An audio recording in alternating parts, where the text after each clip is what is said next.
Hey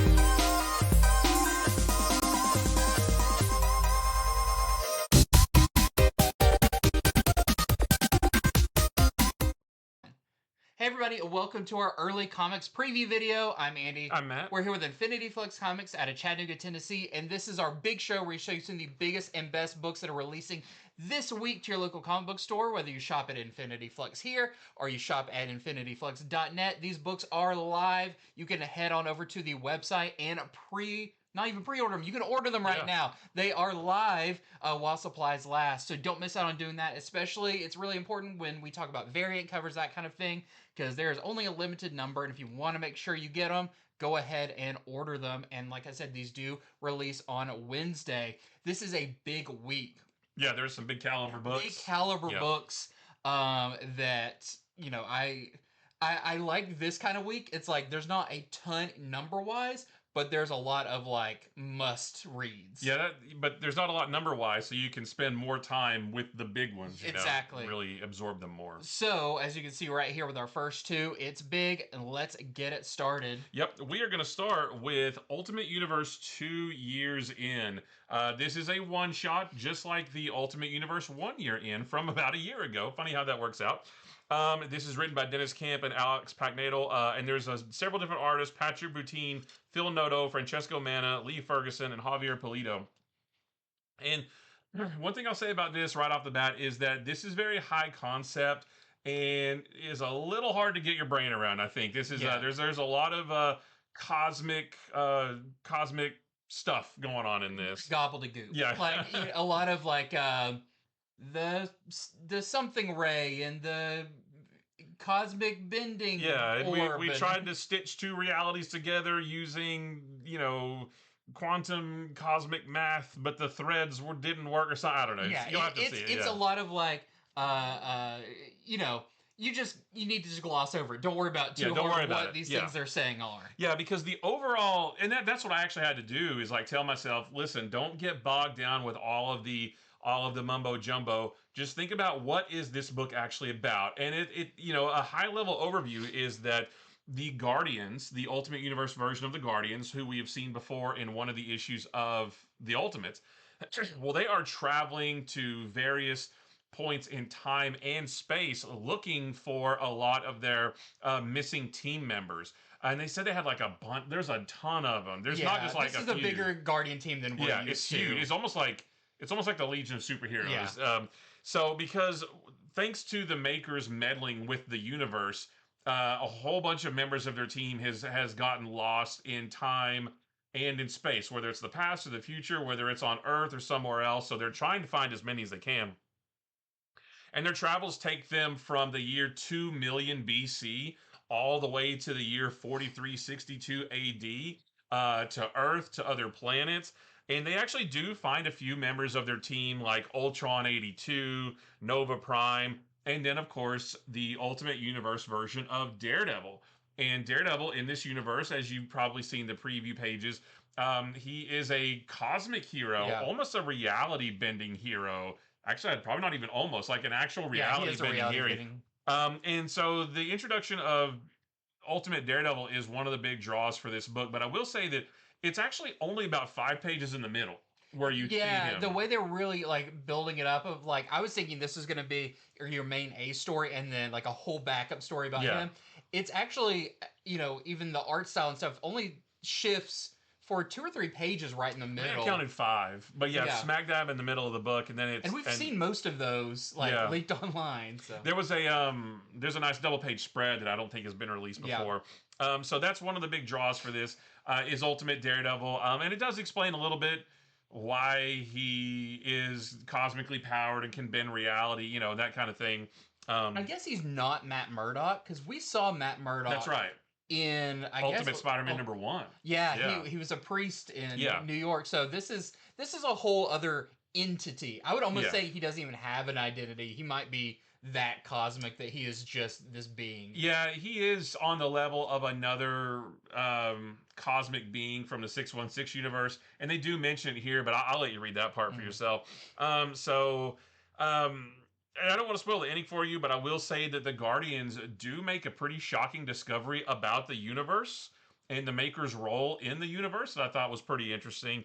And the ending also was kind of left open for more stories, which is a little frustrating because the Ultimate Universe is ending in like 5 months from now. So, it's like, why did you release this big of a story with this much potential for other stories when the whole thing's going away in 5 months? So Yeah, I don't really understand. maybe they'll pop up in Ultimate Endgame. Ultimate Endgame Yeah. is like the portals open up and they'll fly in type thing. On your left. Yeah, it may be something like that, Yeah. but it definitely feels like this could have been a lead into a Ultimate Guardians series. Oh, for sure. Yeah. This is less Ultimate Universe 2 years in, more of Ultimate Guardians of the Galaxy one shot. That's really that really is, because it doesn't really mention anything about, they talk about the Maker, but it doesn't mention anything about what's going on Earth or the state of the world. It's the Guardians in space looking for their missing teammates, and that's pretty much it.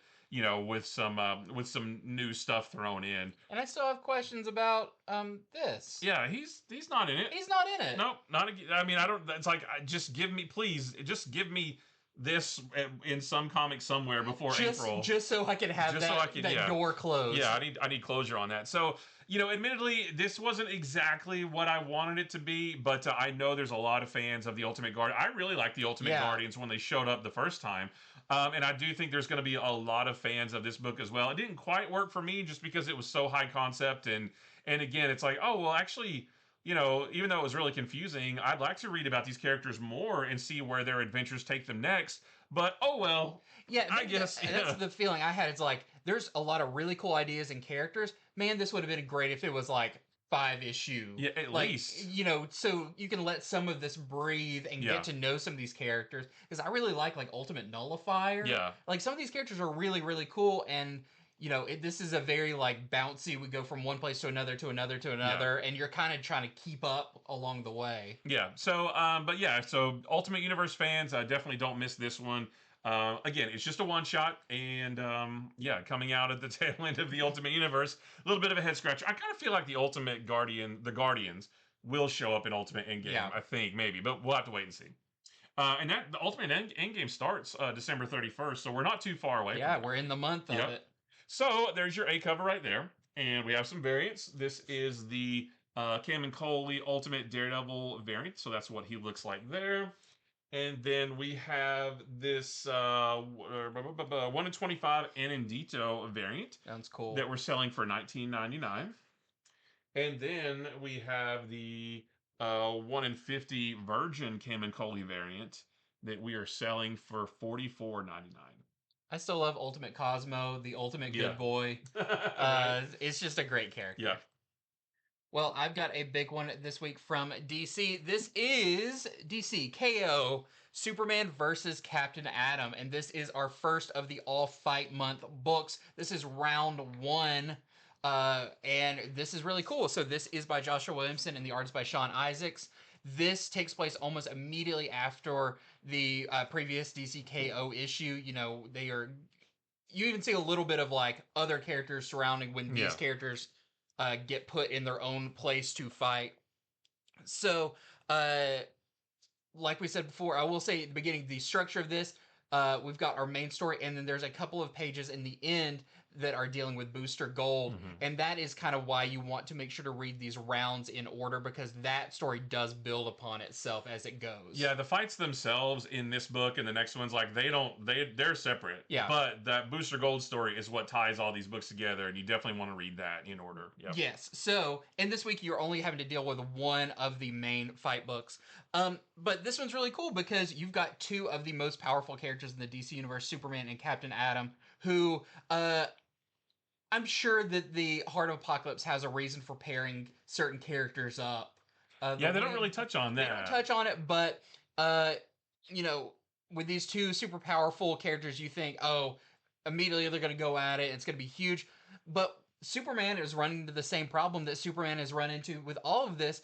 He immediately wants to talk it out first. He's talking to Captain Adams hey, maybe if we do something, we can fix all of this. But Captain Atom is nope, I am competing in this, and I want to rewrite reality in the way I want to. Yeah, Superman is still having trouble doing what needs to be done in this tournament in order to get the power and fight Darkseid. He's still having trouble with that. So, you might think that Superman's going to steamroll Captain Atom, but man, he's still like, hey, man, we don't need to do this. Yeah. It's cool.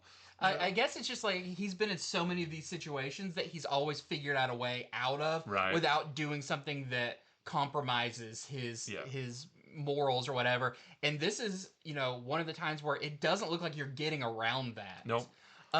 So this fight, I don't really want to get into the details of like where it takes place, but it is really cool, and that creates another issue for Superman that he has to figure out first before he's even willing to go into this fight. But the way this is structured, how all these fight month books are structured, is they're going to be 3 rounds.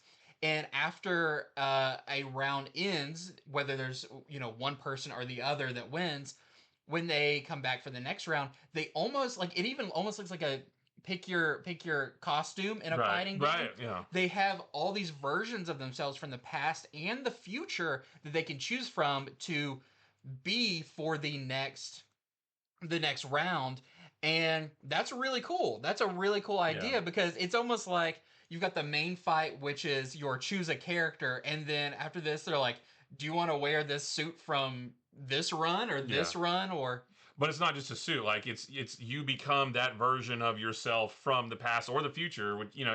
Any version of yourself there's ever been, you can be that. And you see a lot of really cool versions of Superman. It's fun pointing out and being like, oh, that's from this, that's from this. You see stuff in the background and just real quick, when we say rounds too, because this is the next round of the tournament, but this round is a best of 3. Yeah, it's a best of 3. Yeah, so it's rounds. like little mini rounds. They fight, one of them gets knocked out. They come back, they fight again. Whoever wins twice wins this round of the tournament. Yes. Yeah. And so that's really fun. You get to see kind of what Superman chooses and Captain Atom. And that's a big part of this is them kind of trying to outsmart the other one. Yeah. What versions will they become to fight the other one? A little bit of strategy too, because they're trying to figure out what Captain Atom's like, what version of me and my powers can win this thing, and then Superman has to try to figure out what version of him can offset that. Yeah. So there's a little bit of strategy involved, which is cool. Yeah, and it makes me want to see like all of these, and I want to see all the kind of the what goes into their minds. And we've read some of the future ones; we kind of know how that is going to go. But it's really hard to talk about this. I mean, yes, you can see on future covers and stuff who is going to be the winner of this fight, but this is more again about the journey, about what Superman is going through in this, and it is not as cut and dry as you think it's going to be. No.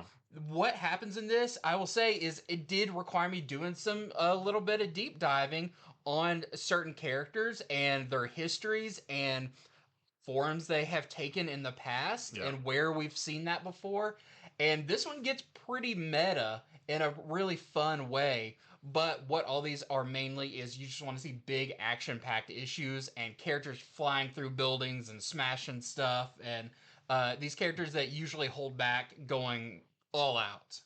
Yeah, they promised us that all of these, there's going to be 8 of these all fight month books. Some of them are standalone one-shots like this. Some of them take place in the current book, like Aquaman number 12 or whatever, I think is one of them. And they promised us that all of these would be like all out action, and they didn't lie. This is nothing but Superman and Captain Atom going at it. We've already read the Wonder Woman versus Lobo and the Aquaman versus Hawkman, and those 2 issues are just those 2 pairs going at it. So yeah, lots of great action, great artwork. Like you said, it's cool to see other versions of these characters, and especially the Lobo one.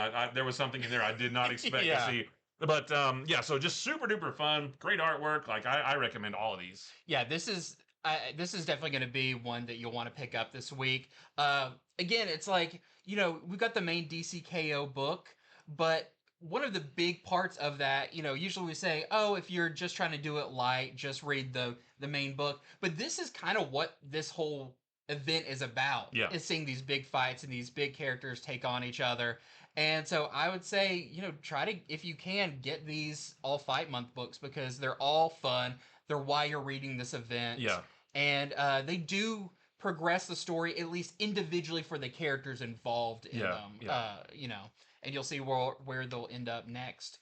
Yeah, and that's what I want to mention too. Is just like with Age of Revelation, which we'll talk about later. That event has so many tie-ins, and it's like, gosh, there's a lot to read, and which ones quote unquote matter, and which ones don't. But these books, and this one and the other two we've read at least, they're worth your time. They're Yeah. super fun, lots of action.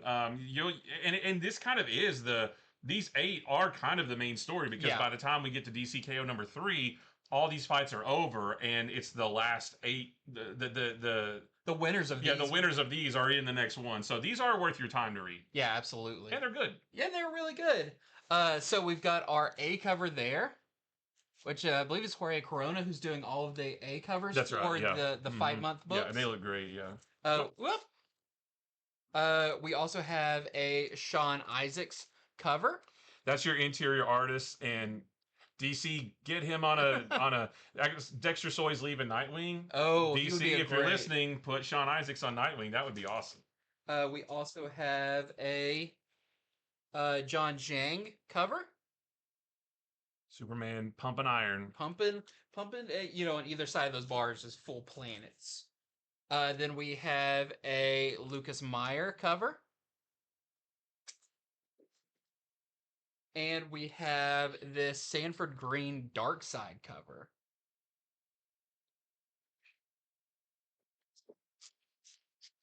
Oh, there's your A cover too. Yep, thank you. Yep. And then next we have, speaking of fights and action, this is Hulk Smash Everything #1.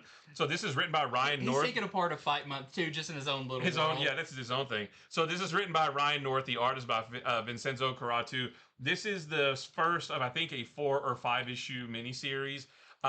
First thing I want to mention, this is not connected to any other Marvel book. It's not connected to any main Marvel continuity. If you're like, oh, I haven't read Infernal Hulk, or I haven't read Doctor Strange of Asgard, don't worry about it. This is its own thing. You can read this completely separate. You can just pick this up and read it without having to know anything. So, beginning of this one, Doctor Strange is in the Sanctum Sanctorum, and he hears Wong outside calling for help. So he goes out to see what's Wong. No, he goes out to see what's wrong, and he finds Wong fighting the Hulk. And the Hulk says that he wants to smash Doctor Strange. It's like, what? Why? Yeah.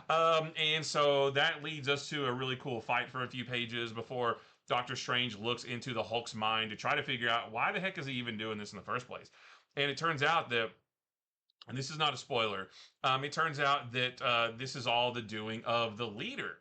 The leader has a very specific reason for he's got a plan. He's trying to do something. He has this plan in mind. And he needed the Hulk basically to cause a distraction, and he sends the Hulk after Doctor Strange for reasons that are explained in this book.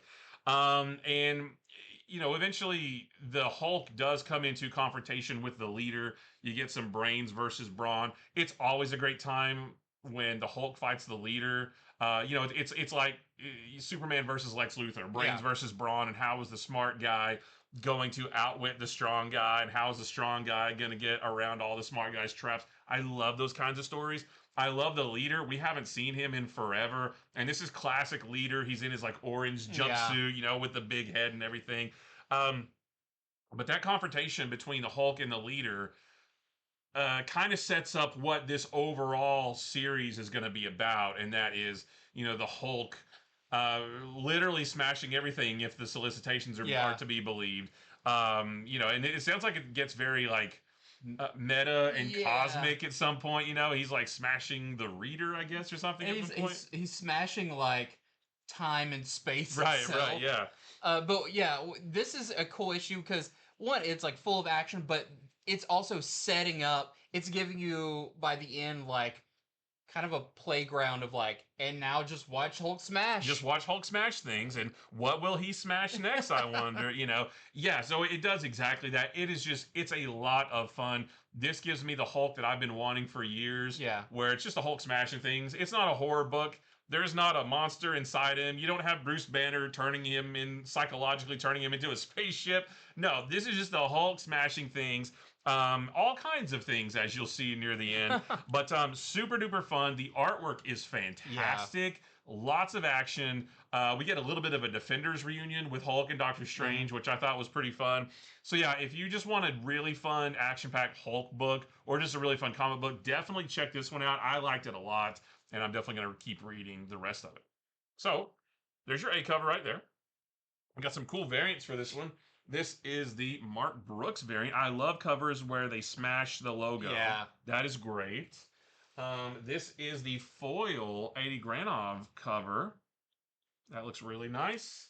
And then this is the 1 in 25 Paolo Siqueira variant that we're selling for $24.99. Another one where he is smashing. He really is smashing everything. He's smashing the logo and all kinds of stuff. Corner box art. I just now noticed that. Yeah. Love that. So super duper fun Hulk book. I recommend it highly. Well, next up, I've got another DCKO tie-in. This is DCKO Knightfight number 2. And last we left off Batman, he has found himself in a somewhat fabricated by the Heart of Apocalypse version of Gotham, because he didn't play fair. Batman, Yeah. he did something when he got eliminated from the tournament that he thought would help him out, but turns out it just made the Heart of Apocalypse mad. Kind of backfired on him. It backfired, and now he has his own little journey to go on, as he is now having to face versions of the Robins that have become Batmans, and what does, how is Batman going to defeat them, and can he muster that kind of, power against these people he loves? The last issue, we saw him in a Gotham that is now protected by Dick Grayson as Batman, and he has a whole, like, program where he gets new Robins. It's like there's a bunch of Robins in this Gotham. But that actually continues into this one, which I thought was really cool. It's not just like each issue is exactly one thing. No, this story carries from issue to issue. And you see in this where Batman, at first is very confused by Dick Grayson as Batman and trying to talk to him and figure it all out. But in this one, you do see him start to realize this is not the Dick Grayson I know. Yeah. This is a Dick Grayson as Batman as fabricated by someone who didn't know Dick Grayson like Bruce knew him. And so he's already kind of figuring out some flaws and some things that Dick Grayson would never do. And I do feel like that frees him up to, actually take this fight more serious. That he knows, like, I'm not actually fighting this is a shadow of what Dick Grayson is. But I won't get into exactly what happens there, but this does transition to his next big fight, which is against Jason Todd as Batman.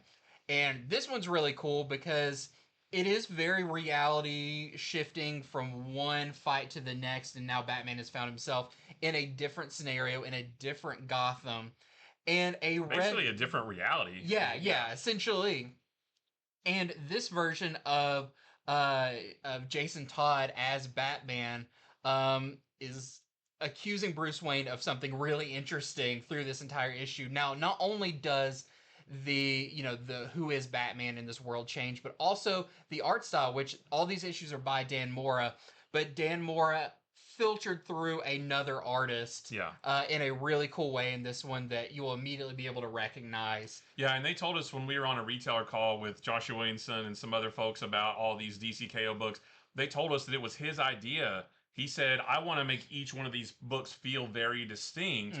And you'll see in this one, and in the beginning of the book, visually is just like the previous one, but then when it comes to this next reality that he goes to, it completely changes and it fits what the reality that he's in, and it's awesome, and that just makes me excited to see what's the next one going to look like. I can't wait for that. So it's a really fun thing where Batman's having to explore his history and his knowledge of each of his Robins and figure out kind of what's the Heart of Darkseid, the Heart of Apocalypse, wanting me to do here. It's trying to not teach him something, but there's a way I can get out of this and move on. And you see Batman try to figure that out, as well as exploring this very cool, weird version of Gotham through the lens of Jason Todd as Batman. So Yeah, this there's a is pretty big reveal too about this next version of Gotham that he goes to. yes. Really cool image that yeah, it's this is a great book. Yeah, so it's fun because you know it's in continuity, but you also get a little bit of that feeling of like an Elseworld. Right, right. But it does have ramifications for your actual main universe Batman as he is navigating all of this. So, probably my pick of the week of all the books that I've read. This one was so much fun, so much action, and just some of the dialogue and stuff between Batman and these characters also was very personal and really really Yeah. cool. So this had everything. Yeah, I still have a couple left to read. I haven't read this week's issue of Batman yet, but so far, out of everything I have read, this is also my pick because it's just so cool. Yeah, so don't miss out on the second issue of Night Fight. Again, you know, this is kind of doing a side quest to the main DCKO, but completely worth your time and money Yeah. to pick up Night Fight because it is, again, so much fun. There is your A cover for that. We also have this Molina cover. And yeah, Jason Todd's Batman is very like almost Arkham Knight looking, Right, like very right, armored yeah. up. Looks awesome. Like this series makes me want series for all of these other Batman. These like I want this Jason Todd Batman book now. You know. We've got this Gilliam March variant. You can see Batman with one of his special weapons he brought with him. We have a. This is the Kendrick Lim variant. Them facing off. And that is it. Okay, well, I'm going to talk about Doctor Strange. I talked about Doctor Strange a minute ago with Hulk Smash Everything, but now Doctor Strange has his own book, a new #1. This is written by Derek Landy. The art is by Ivan Fiorelli. So, in case you don't know, this takes place after the Doctor Strange of Asgard miniseries, which saw Doctor Strange become the Sorcerer Supreme of Asgard. And because of Thor's death at the end of Immortal Thor, the Earth has been separated from the other 9 realms, and Doctor Strange is trying to use all the magic that he has access to get back to Earth, but so far he's had no luck. Well, one day Lady Sif calls on Doctor Strange to travel to Alfheim, which is the world of the elves, and because a cave has been discovered that contains the coffin of a dead elf wizard named Verboten, and it's been there for eons. So Doctor Strange reaches out to Thor's sister Angela, who is right there on the cover. She plays a pretty big part in this. Presumably, she's going to play a pretty big part in this, at least this first story arc, if not beyond that. But he asked for her help because this situation involves dealing with the angels of heaven. They want to open this coffin and decapitate Verboten's body. They want to cut his head off to prove that he is dead in order to fulfill an old contract with Odin. Because apparently, like eons ago, Odin sent the angels to kill Verboten. Of course, Odin's dead now, right? But you know, Angela explains that just because Odin's dead and his son's dead, contracts don't just get wiped out. It still has to be fulfilled. So the angels want to cut his head off so that they can prove that he is indeed dead, and they did what Odin told them to do. However, Verboten, who again is this evil like elf wizard, he used to be a prince. He used to be royalty, and the elves of Alfheim have this custom to where no matter how evil he was, they will not allow his body to be desecrated. So they're at an impasse. So Doctor Strange, you know, he offers up. He says, I'm the Sorcerer Supreme, but I'm also a medical doctor. Will you both let me examine the body so that I can confirm that yes, it is Verboten, and yes, he is indeed dead? Will that suffice for both of you? And they both reluctantly agree to this. And so he starts the procedure to examine the body and get the proof that everybody wants him to get. But then things happen. We'll just say that things happen, and it does lead to some cool action, some like magic action with Doctor Strange casting spells. It leads to some cool like sword fighting action with Angela swinging her sword around. And it's just really cool. Like I really, really enjoyed this quite a bit. The art is a little bit more stylized. It's a little bit more cartoony, but I mean that in a good way. I like that kind of art. Doctor Strange has a cool look that kind of evokes his classic look, but also makes him look like he is now of Asgard. Yeah. So that's really cool. And then where this is going to go is probably going to be really fun. So I really like this. You don't really need to have read the Doctor Strange of Asgard miniseries to understand this. The first few pages tell you everything you need to know. And yeah, and you can just pick this up and just read it. And yeah, it's awesome. Doctor Strange and Angela, and who knows what other Lady Sif is in here. Who knows what other Asgardian characters and yeah, so really fun, brand new Doctor Strange book. I think it's supposed to be an ongoing. I don't think it's a miniseries. But yeah, I'm on board. I can't wait to read the next one. I had a lot of fun with this. So there's your A cover right there. And we have this we got a couple really That's nice really Angela nice. covers. Yeah, this is the Fan Yang cover with Angela. And then this is the Marvel Rivals variant with Angela as well. And then this is the 1 in 10 Jeff Shaw cover that we're selling for $7.99, and you can see a bit of what he looks like here. And then this is the 1 in 25 Joel Jones cover That's that nice. we're selling for $14.99. I really like this one too. Doctor Strange fans, check this one out. It's really cool. Well, next up, you notice I'm doing the majority of the DC books because of the holiday and all the schedules. The DC books came in today, so I did the majority of the DC reading. So that's why I'm talking mostly about them. But I'm moving on to another big one this week is Batman #4. Now this is really fun funny because we've read Batman #5 already, but we hadn't read #4. And there's a few things in #5 I was like, I hope this gets answered in #4. It does. But #5 is fantastic. #4 is really cool. So when we talked about #5, it is like an all-out action chase scene, all of that. This one is maybe our most story building of this series so far in a good way. It's not like it's boring or anything. Yeah. It just is laying the groundwork for the overall story for what's coming in this run of Batman. So, begin by saying this is your first appearance of the Minotaur, which is this character on the cover. And yes, he does have 7 fingers on each hand. No, on each hand. Okay, I didn't know that. Yeah, it's on each hand. So that's not AI. I just want every video we make. It's not AI. That's on purpose. Yes, or someone's not like the artist messed up. He has 7 fingers. Yeah, artists don't make that kind of mistake. No. You count the fingers before you publish. Right. So this is really cool, and most of this issue is about the Minotaur.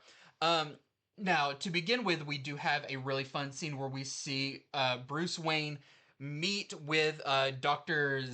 Zeller. Is that her name? Zeller. I think so. Yeah, my autocorrect always tries to change her name, and I look back and I'm like, oh, dang, that's not how... It says Dr. Zell. Isn't Zell like a bank thing? Banking system? And a character from Final Fantasy VIII. Nerd.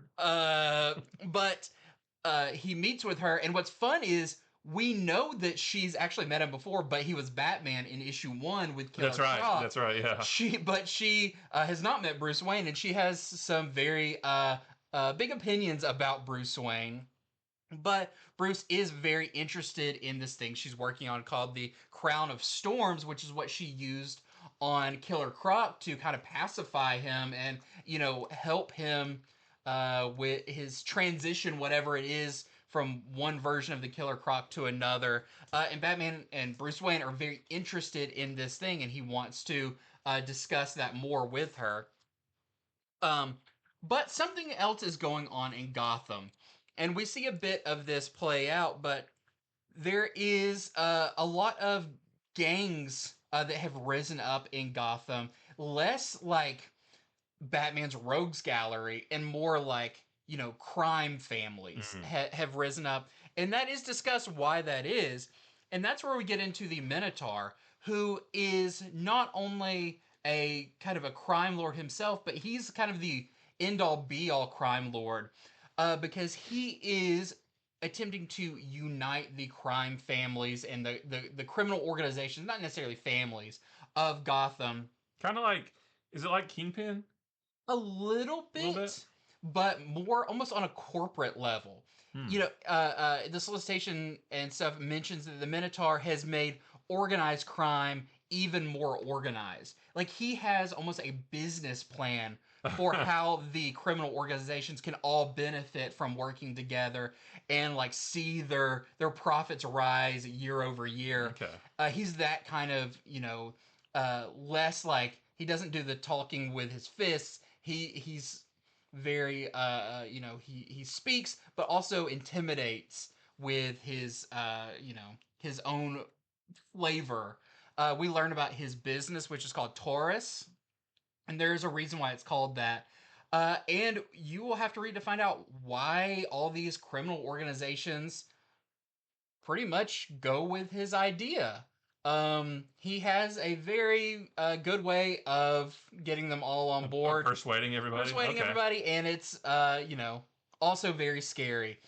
We've also got a really cool thing you'll see on the variant covers. It's not a spoiler, but Anarchy is in this issue as well. You see Batman and Anarchy, but this is a big setup issue for this villain that Batman is going to be going up against. For what I know Matt Fraction mentioned is, here for the long haul. Yeah. This is going to be a big character, not just a one and done or a single story arc. This is kind of his big opus for Batman, is the Minotaur. So this is the first appearance of a big new villain that's going to be around for a while. He's not in the next issue. Right. But I guess it sounds like he's going to be That's around. kind of why I think he's not in the next issue, is like, he's bigger than that. Yeah, he's going to be just looming in the background. Yeah. Kind of like, again, like Kingpin. Kingpin, at least in the classic days, he's always just kind of there in the background, like pulling strings and stuff. I like those kinds of villains, though. I'm excited to read this. Yeah, so this was a great issue. Again, the art is phenomenal. I love Batman in this, and a lot of Matt Fraction's run so far is still a very detective Batman. And not even like, magnifying glass. He's a lot of like dialogue and trying to suss out things from people. Yeah. I love all of that. So. Yeah, I love a good Batman, like detective Batman story. I don't always need punching and kicking. Yeah. Like, I love Batman researching and looking for clues and all that kind of That's stuff. what a lot of this is. That's awesome. Batman trying to figure out, like, why is Gotham this way currently? I need to look into it. So this is a fantastic issue of Batman. Don't miss it. And, we can say that, like, now I've read 4, issue 5, this is off to a great first, kickoff for a new run of Batman, and Matt Fraction is doing an awesome job. Yeah, I cannot wait for number 5 to come out so that we can talk about it, because it may be I haven't read this one yet, but it may be the best. Number 5 may be the best issue of the series so far. It is so much fun. Yeah. And, I really like this one. I do like 5 better because, I mean, this one, this is a lot of story and build up and everything. 5 is almost all out action. Yeah. And I do also like that trade-off one for a other. This is a Batman run that's going to have a mix of both. Yep. And I think that's a healthy book. Yep. So here is your A cover with your first appearance of Minotaur. We've got a awesome Jim Lee cover. Big Anarchy symbol in the back, I think, right? We have, this is a Tedesco variant with Anarchy. He's really fun, too, because he's young. Yeah. And Batman, I don't want to say he goes easy on him, but it's kind of like, what are you doing here again? Yeah. We've got this Jimenez, the Bat Gadget variant. There's another Bat Gadget that appears in this issue that's really fun.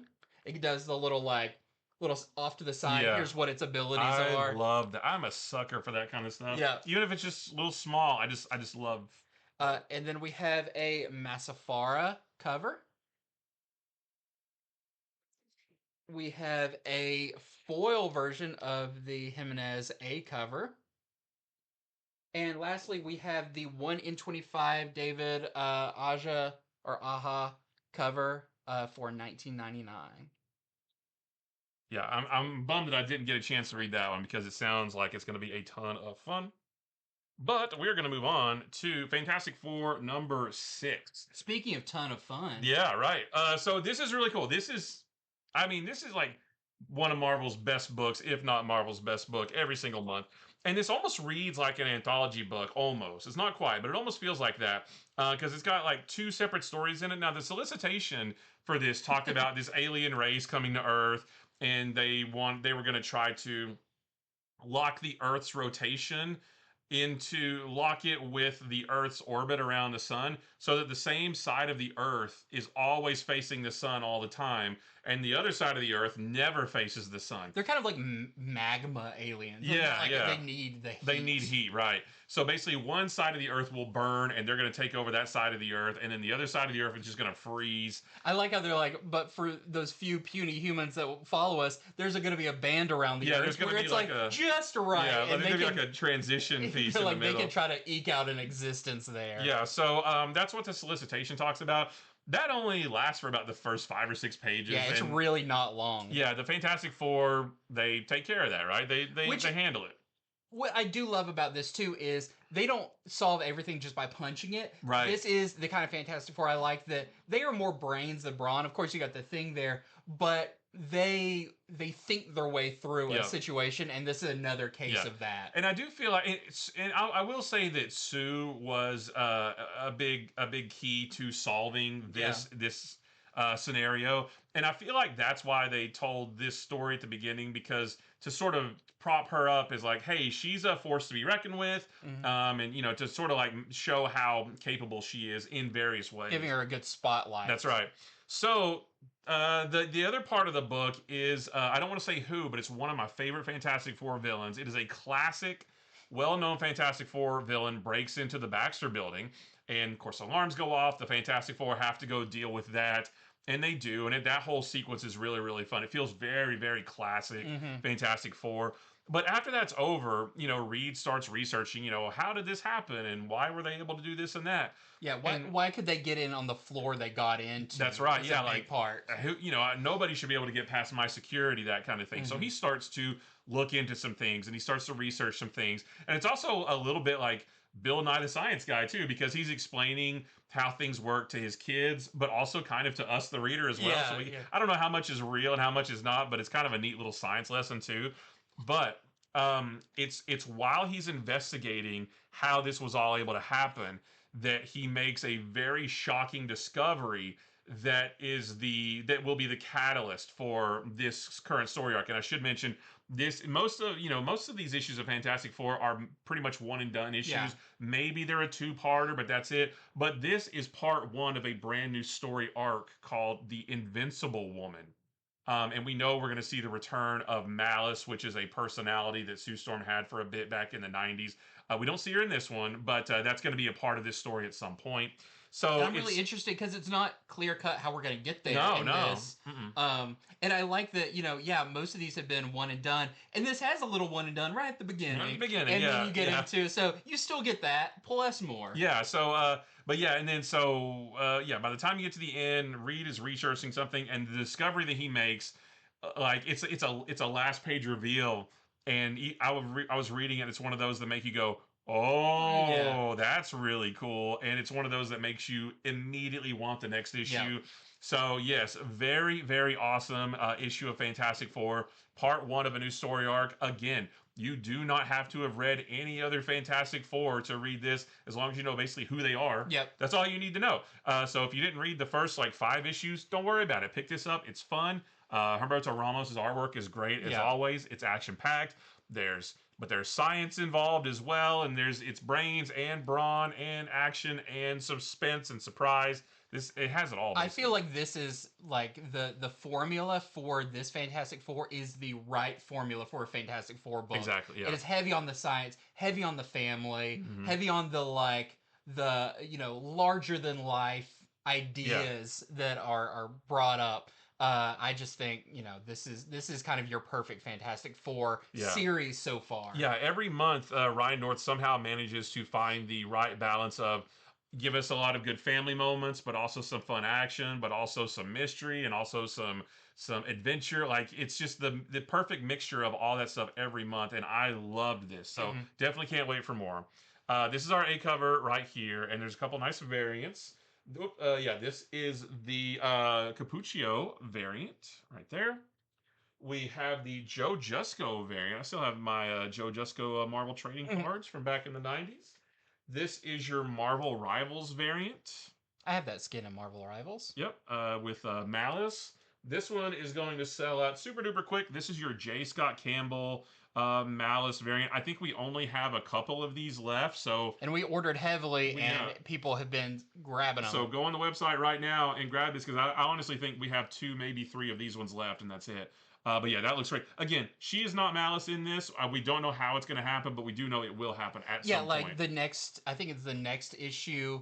There's a Scotty Young variant with her as Malice, which is hilarious. So it's not just like spotlighting the skin in the game. It's like, oh, it looks like this is going to play a big part in the story. Absolutely. And then this is the 1 in 25 Swaby variant that we're selling for $9.99. And I'm really excited about this one. This is the 1 in 50 John Byrne variant with like a classic looking Sue Storm. We're selling that one for $49.99. Well, next up, we are getting into this week's Age of Revelation books for the X-Men. And this is, we're going into the final stretch for the Age of Revelation books, because these are issue 3 of 3s. And we're going to kick it off with what's probably the most important out of all of them. This is Amazing X-Men number 3. This is where you follow your main team of X-Men, kind of the movers and shakers of this story, being Cyclops, Beast, and the other X-Men, but especially those two, as they're they're the time displaced minds of other versions of themselves. But in this, we see them continuing to head to Philadelphia, which is the hub of Doug Ramsey Revelations territory. That's where I guess his castle or his palace or whatever it is. And in the previous issue, they got through Limbo, which was guarded by magic. But now they now have Psylocke with them. And Psylocke was a former Seraphim of Revelation, and she kind of defected. She's now wearing the X-Men X on her costume because she knows what Doug Ramsey's master plan is. And this is the thing we've kind of heard it alluded to, but it never really been spelled out completely what his big plan is. It looks like he's doing some good stuff, some bad stuff, but secretly there is another level behind his plan. And Psylocke in this reveals that to Cyclops and the rest of the X-Men. And that is kind of the big deal about this issue. When she says that, Cyclops is like, yeah, we really need to go stop him. Yeah. But before they can push into the city, they are stopped by a patrol of Seraphim that Psylocke can talk her way through, because they recognize her and they don't know that she's defected. But is that going to last too long? Probably not. And then where this issue ends, it does look like a lot of the points of interest from some of the other books are converging into what I guess is going to happen in the finale issue, the bookend issue, because this does say to be concluded in the X-Men Book of Revelation number 3, which we also know has been a big one. Did it say it was concluding in that? I thought this was leading into the Age of Revelation finale issue. It is. It has both of them listed. Oh, okay. It says continue the story here in the Book of Revelation number 3, and then the finale. It's on the last page, because I thought it was interesting. It's like, oh, that's the other one Jed MacKay is writing. That's right. So he puts a nod to like, hey, that one's also going to be important. That's the other one we've been talking about. Is like, hey, if you're going to read anything, read this and read Book of Revelation. Yeah. Yeah. So and it's pretty kind of obvious why that is. Oh yeah. What's going on? See Book of Revelation number 3, then witness the final showdown in the finale. Okay, gotcha. So I like that last page too. That's a cool last page. And it's it sets up a last page of something like, I really want to see that. Yeah. Like I want to see that go down. Which just to put it out there, not to spoil anything, but the last page does have some connective tissue with the World of Revelation one shot that came out like a month ago or something. So these books have, even though some are important to the main story and some aren't, they have been a little bit more connected to each other than previous Marvel events. And that's been pretty interesting to see. Yeah, absolutely. So this is great. It does wrap up. It doesn't wrap up this story, but it sets the pieces for the last part of the story. Yeah, so sets up the finale, basically. Yeah, this is the last issue of Amazing X-Men, and I thought, all in all, this has been a really good miniseries Mhm. within this Yeah. story arc. So this is the main one I've been picking up. And the art is fantastic. I like Cyclops and Beast. Beast gets some great moments in Yep. this one as well. I And wonder what he was doing there at the end. Clacking on the things. yeah, What was he doing? I don't know. so maybe we'll see some of the fallout from that Yeah. in the future. But there is your A cover. We've got a Mercado variant. This one's really cool. This is Oh the yeah. Lubera variant. And that is it. Well, we're going to stay on the Age of Revelation train, and we're going to talk about Binary #3, again, the last issue of this miniseries. And this is the final battle between Binary and and the mysterious figure who has been looming in the background of the previous two issues, who wants to take the Phoenix Force for themselves. And I actually don't really have much to say about this issue because this whole thing is one giant fight between Binary and that other character. It's full of action. It has some gorgeous artwork, some great colors, and everything is kind of wrapped up. Everything in this series, anyway, is wrapped up with a nice bow. But it does have a surprising ending to it.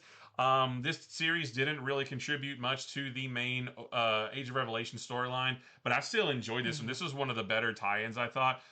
There's a chance that maybe we could see something from this feed into the finale issue, which, we should mention too, the Age of Revelation finale. That is a one shot that comes out on December 31st, and that is your last piece of this event.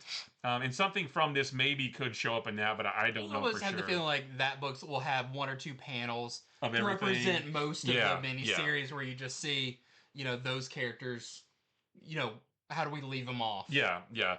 So, but this has been fun. I enjoyed Carol Danvers as Binary with the Phoenix Force, and seeing her try to struggle with that a little bit, and live up to the legacy of Jean Grey, because those are some big shoes to fill. So if you've been reading Binary, don't miss the last issue, because it's really cool. So this is our A cover right here. This is the De Niccuolo cover with Nice. Binary, and we have, this is also nice. This is the Villa variant. Oh yeah. Well, next up, I've got our other Age of Revelation book this week. This is Laura Kinney Wolverine, or Laura Kinney Sabretooth. I even typed Wolverine. Laura Kinney Sabretooth, number 3 of 3. It's a different book. Yeah, and so this one also is wrapping up the story, so there's not a whole lot to say about it. You just have Laura Kinney, who is very fed up with what Revelation's been doing. She's been trying to save her son, sending him away with her brother and sister to get him to safety. And then she goes to Revelation, Doug Ramsey, and he manipulates her mind. It's like, nope, go back out there and do That's it. what I thought was hilarious. Was she learns that he manipulated her mind. She confronts him about it, and then that confrontation doesn't last long because he just does it again. Yeah. And he says, "No, I'm gonna use his power. Go get them." And she's like, "Okay." Yeah. So this ends, of course, in a big fight. And I will not tell you anything else because this did have a pretty surprising finale and kind of jolts you. I really did not expect this to end the way it did. Yeah, and it's very quick, and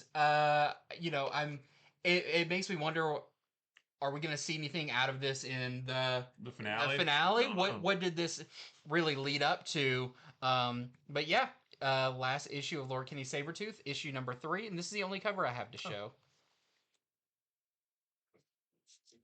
All right, I've got Venom number 252. And this is an interesting issue because this basically has, not basically, it does. It has 3 different stories in it. And the main kind story. Kind of an anniversary issue. Yeah, it is kind of an anniversary issue. And we'll talk more about that in a second. So the main story of this is continuing, the previous issue and the one before that. It's from Al Ewing and Paco Medina. And it's actually kind of funny because it's all about Venom, who made himself look like Spider-Man. Last issue, you can see it right there. It's all about Venom fighting Doc Ock in the streets of New York City. And there's also Captain Spider, who is Rick Jones, who is wearing the Toxin symbiote. He's also there helping out as well. And it's funny because Doc Ock is leading SCAR. I don't remember the acronym for that, but it's basically the Symbiote. yeah, it's like the Control government's or something. branch of it's the branch of the government that deals with symbiotes basically.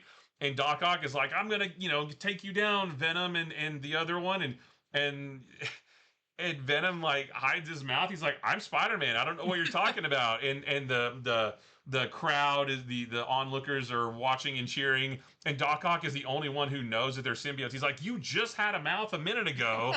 I know you're covered in goo. I know you're a symbiote." And Venom's like, "I don't know what you're talking about. I'm Spider-Man." That's my new special Iron Man tech Yeah, I got. right.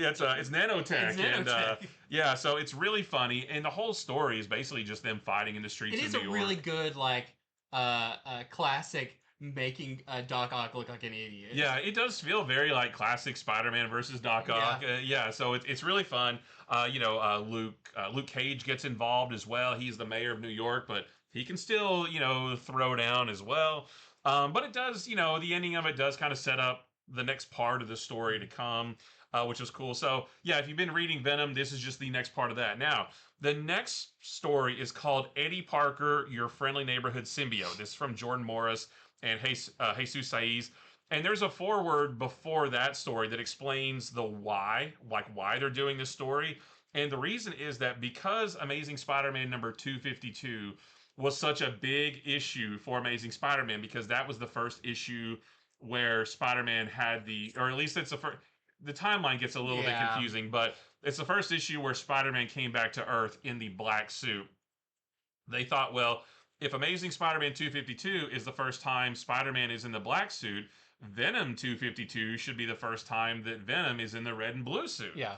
And so, even though we saw a little bit of it last issue, but so this story is set on Earth 8294. So it's a multiversal thing. So don't worry about. And it's centered around a man named Eddie Parker, not Eddie Brock and not Peter Parker, but Eddie Parker. And he works for the Daily Globe, getting whatever sleazy. And they're like a tabloid, and they send him on assignments to get sleazy info and pictures and whatnot. And he's given this assignment to break into a lab where they're supposedly holding aliens. And it's in that lab that he encounters the symbiote. But everything in this world seems backwards because the symbiote latches onto him, but it's Eddie who is the slime ball, and it's a symbiote who wants to do good. Yeah. Instead of Peter wanting to do good, but the symbiote directing him to do bad things, it's the complete opposite. And so yeah, he ends up looking just like this as well.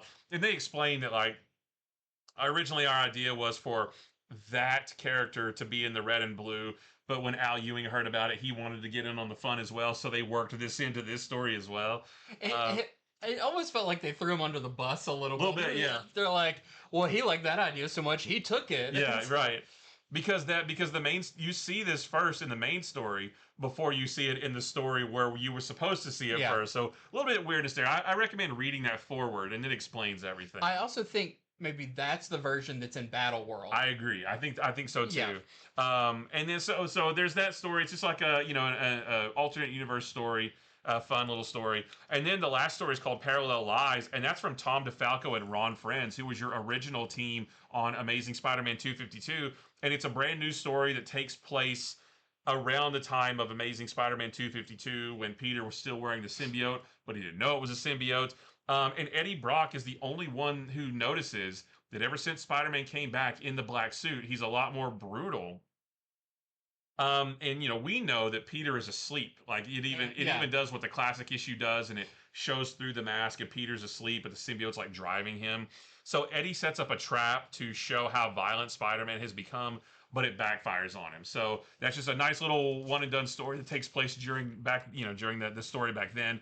But yeah, so just and this is oversized too. This is a $6.99 issue, but it's got more pages, 3 stories. So yeah, fun issue of Venom. I kind of feel like maybe Venom will go back to being the black and gold like he has been in the next issue. Yeah. I don't think he's going to be look like Spider-Man after this, but could be wrong. But yeah, there is Venom 252 right there. So there's your A cover. And then we have some nice variants. This is the the Vasquez variant right there. I like that one. That's cool. This is the Baldion foil variant. And then we have this 1 in 25 Shavrin variant that we're selling for $19.99. And this issue had some other really cool variants as well, but we're already sold out of them. Yeah. So yeah, cool issue of Venom. Well, next up, I have another new mini series from Marvel. This is Wiccan Witches Road #1, which now everyone knows about the Witches Road thanks to Agatha Yep. all along. So let's explore that a little bit. This is by Wyatt Kennedy and the art is by Andy Pereira. And I actually thought this was really fun. And this is in kind of current continuity. So a lot of the miniseries are like, it could happen whenever. Yeah. No, this actually deals with immediately after events of Imperial, Yeah. which just ended. So you don't really need to have read that though to read this. no, it's just kind of to set up like where they just were. Yeah, yep. But in this, Wiccan and Hulkling crash to Earth, and I forgot exactly what they were doing the last time we saw them, if they jumped out of a ship or something. Yeah, I don't remember what happened. The whole thing is like in Imperial, the Kree and the Skrull alliance was broken, I think. And now they're kind of on the run, and I think they were in a spaceship running away, and it malfunctioned and crashed or something. Yeah. Anyways, that just happened. And they crash to Earth, and Hulkling is severely wounded. Wiccan, thinking this is no big deal, I can help him, tries to use his magic, and it's a no-go. His magic is not working. Performance anxiety. Why is that? So they're out in what they think is somewhere like Eastern European woods. They kind of like look around and think like based on these trees and everything, that seems like where we are. And so all that Billy can really do is put Hulkling on, a makeshift thing and drag him through the woods looking for help. And they come upon a small village that has been, decimated by something. And they soon learn that a creature has appeared there. There is one or two survivors of this village, and learn that a creature has decimated this place. And that creature only showed up when this witch showed up in the woods a little while ago. And Wiccan thinks, oh, there's another witch here? Maybe this is my answer to getting my powers back. Maybe she has a spell book or something. Yeah. He's like, maybe I'm going to have to fight her. I don't know. And the whole time Teddy's funny because he's like, she probably knows your mom. Yeah, yeah. It's like, I'm not going to bring up my mom in this situation. But he's going to seek out this witch to figure out what happened to his powers and if he can get them back. I won't tell you too much after that, but this does sound like a journey. We do get to the witch's house and all that, but it felt like very like fairy tale, almost like, I don't know if Hansel and Gretel's the right one, but they even say like, what did you expect to be made of gingerbread? Yeah. But what happens from there does look like we're gonna be going down the witch's road. And I'll leave it at that. But it was really fun. There's a lot of good action, especially Wiccan with the Hulkling's big sword. Yeah, that was cool. It looks really cool. It's like a fantasy book or something. Kind of reminded me of like when Doctor Strange had the axe. Yeah. During that little time period. That was fun. Especially because Wiccan didn't have his magic. Yeah. He had to rely on more brute force. But this was fun. I'm not sure how many issues this is. I'm gonna guess probably like 5. Yeah, probably something like that. But we'll have to see what happens going forward. But there is your A cover for it. And it is called Wiccan Witches Road, but Teddy Hulkling is in it just about as much as he is. Oh, yeah. Because I thought he was going to be like unconscious through the whole thing, but no. He wakes up and he's fighting. He's quipping and everything. This is your Carmen Carnero cover. Your artist on the upcoming Iron Man series, which I'm crazy excited about. We've got a Vecchio. I like this because it's like the really classic like 80s costume with the headband. And that's great.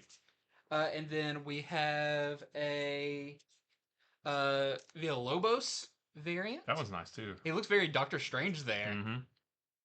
We've got a Inyak Lee.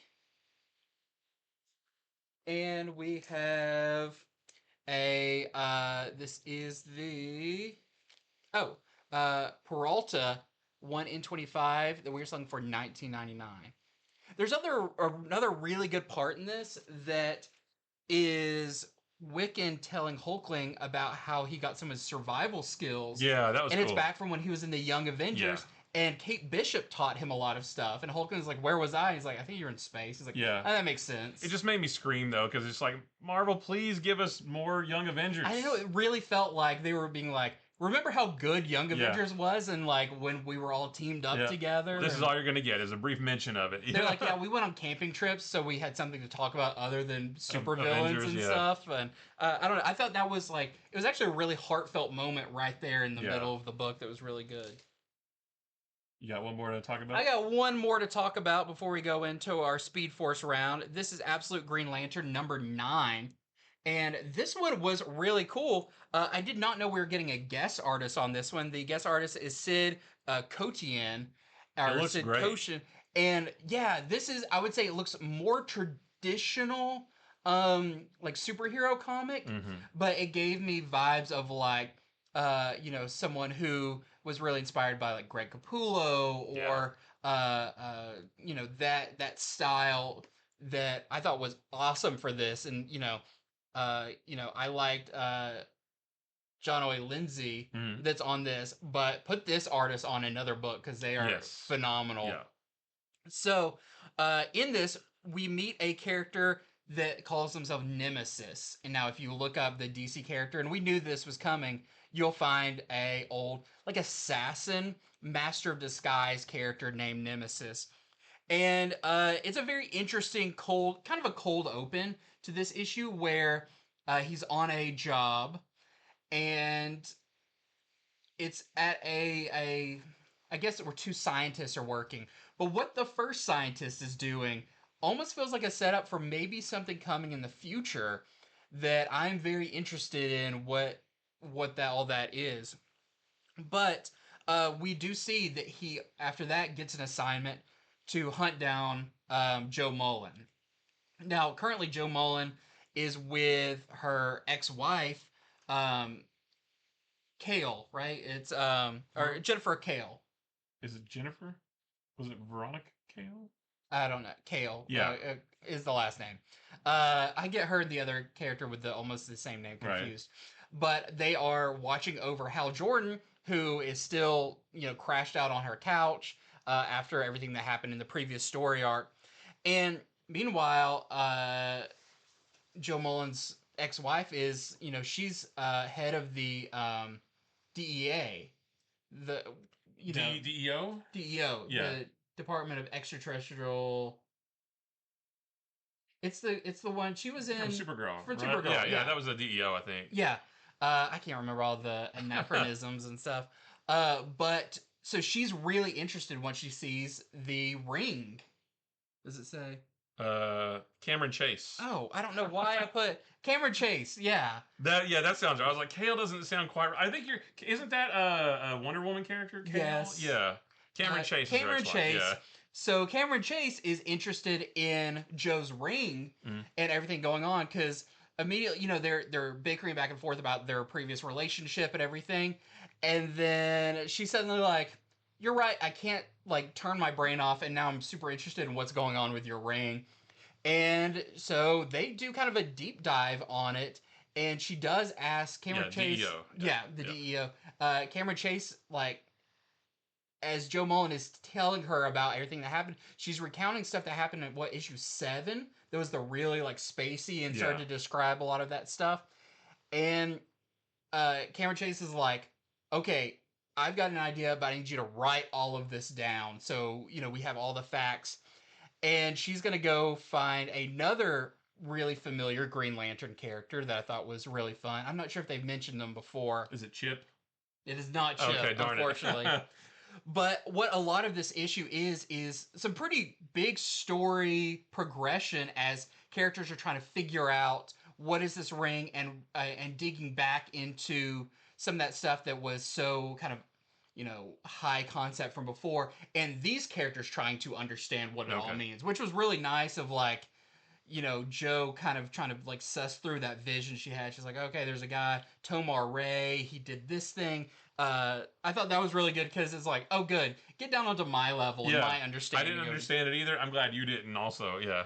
But I will say you see the cover of the next issue with the new character Goldface. They do appear in this issue, and I'll leave it at that because there's more to that than just a simple new character. So this was a great issue of Absolute Green Lantern. Love the art on it. I liked the story progression on it. And just that kind of like, hey, let's revisit some of the stuff that we talked about in previous issues and kind of work through it a little bit. That was all really great. So another good issue of Absolute Green Lantern. This is your A cover, which that is your interior artist, by the way. We also have this, I think this is the March variant with Joe. We've got a Yasmin Putri variant. We've got a Bengal variant as well. You ready for your Speed Force Yeah, round? so now we are going to do our Speed Force round where we just briefly mention some other books that are worth mentioning. Now, a lot of these they just came in today, so maybe we didn't have a chance to read them, but we definitely want to let you know they're coming out. And the first one of those is Giant Size Criminal. And this is basically, it's like a giant size Marvel book, which is also like an annual. I haven't flipped through this at all. I don't know what the story is. Did you look through it at all?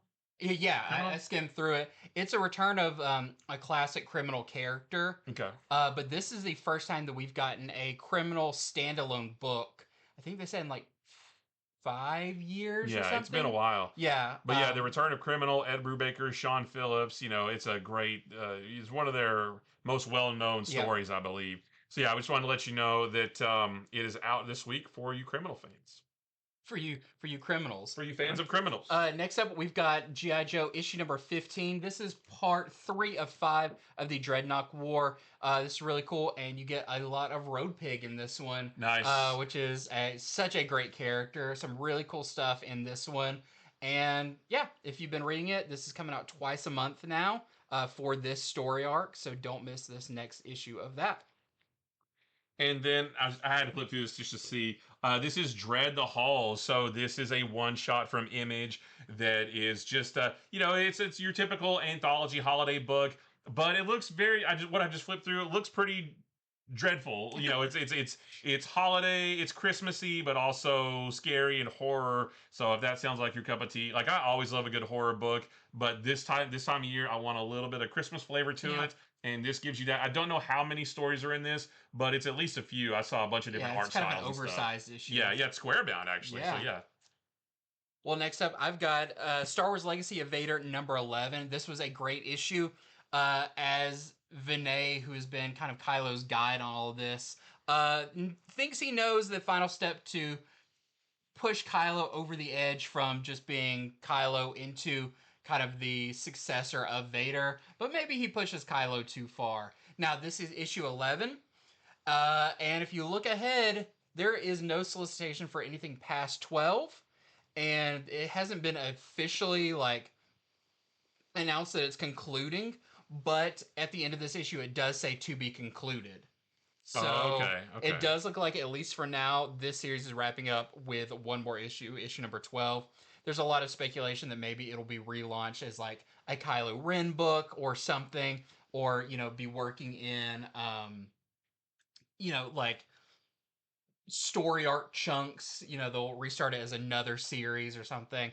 But so far, this has been the best Star Wars book coming out right now. I really enjoy it. And there is your A cover. I'm out. And it's me again. And lastly, we have Spider-Man Noir issue number 3. This is another action-packed issue of Spider-Man Noir. As, I thought this book would be like, oh, we're going to see the noir version of Mysterio, the noir version of... No, this has a bunch of new villains and new ideas and everything in it. As Peter is still very hesitant to reveal to Gwen Stacy what happened to her father and who was responsible for his death. But by the end, Gwen is going to give him a new job, a new someone to dive deep into. Yeah, a new job that is going to be even more awkward for him than the last one was. Yep. And he gets that job in a bathtub. That's right. Which is also awkward. But just another cool issue of Spider-Man Noir. And I will quickly show, this one does have some cool variants. So we've got the Eric Larson variant. That's one of your new villains right there. And we also had this nice. Nogi-san 1 in 25 that we are selling for $29.99. Very noir, very cool. And that was it for our early comics review video. Thank you so much for watching. You can head on over to infinityflux.net right now. Order these books while supplies last. Probably some of these sold out while we were doing this video. That happens. Yep. Sometimes we're doing it and people come in and take them out of our hands That's because right. they just sold. So be very fast to do that if one of these books is speaking to you. We will be back on Wednesday with our comics to pre-order in a flash video because there's some other really cool stuff coming out next week. And yeah, we're getting closer to the holidays. Hopefully, we'll be doing maybe a bonus show here or there. We'll have to see. Some shopping guides, maybe some end of the year stuff, as it gets closer. So make sure to like and subscribe so you don't miss any of that super fun content. And until next time, See ya.